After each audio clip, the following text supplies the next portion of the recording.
As district attorney, she put crooks and sex offenders behind bars. And it makes me think maybe that's why Donald Trump's so scared of her.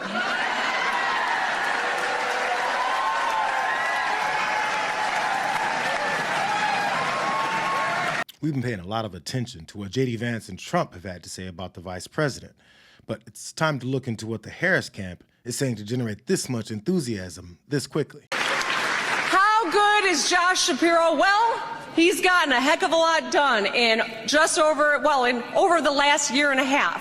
And it's another example of Democratic governors who believe in our three-part strategy. Get shit done.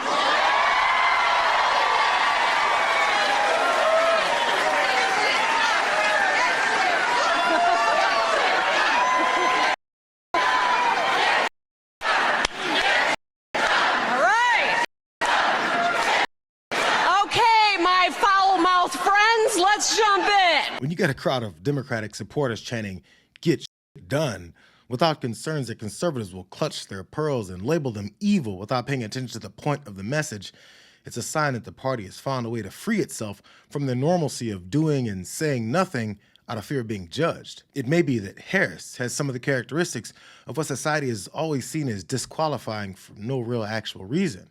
The attacks on her just don't land because we've already heard them countless times. And let's be clear, Kamala Harris has more experience than the Trump-Vance ticket combined.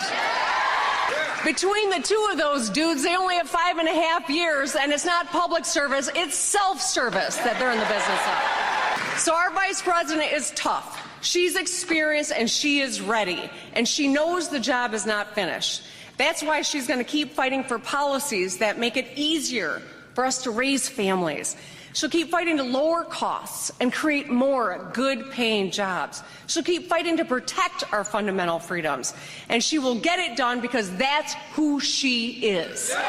These Democrats have finally decided to stop trying to appeal to political norms and simply try to appeal to voters. Check this out. The enthusiasm gap that Democrats have worried about, at least for now, entirely erased. Democrats enthusiastic about Kamala Harris's candidacy, just like Republicans are for Trump. And this is a striking number. 49% of independents say they are enthusiastic about Kamala Harris. Compare that number to Trump's, and you see how this race has been turned on its head, Robin. As he said, the enthusiasm is higher, at least for now. Trump and them are going to have to finally find some kind of adjustment to reshuffle the cards that they're currently playing, because Democrats are simply sitting back and letting them speak. Now, my grandma always said I needed to find at least one good thing about every person. And so I'll give JD this. He is efficient. In one sentence, he insulted women, black people, and Jewish people.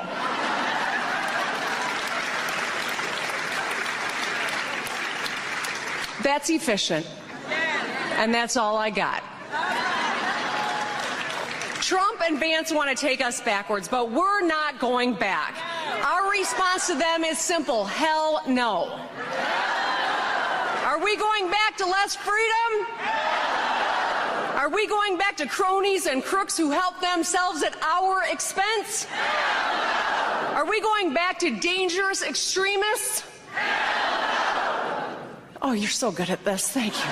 Now, even though Gretchen Whitmer seemed to inspire this audience well enough to generate murmurs over her being picked as Harris's running mate, which would make it an all-woman ticket, she got out ahead of those assumptions and removed her name from the hat pretty quickly. You have been mentioned as a possible running mate for Vice President Harris. So let's just start there. Has the campaign reached out to you about that possibility?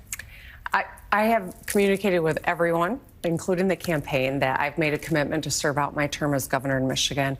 I can be an excellent ally to a President Harris, and I can be a great co-chair of the Harris campaign from my place as governor. So I am not a part of the vetting. But there was someone else at the event that is interested in the vetting. And you know how I know this? Because he's afraid to debate her now. Do you see that? And it's not just because she's a skilled debater and a courtroom prosecutor who knows how to make the case.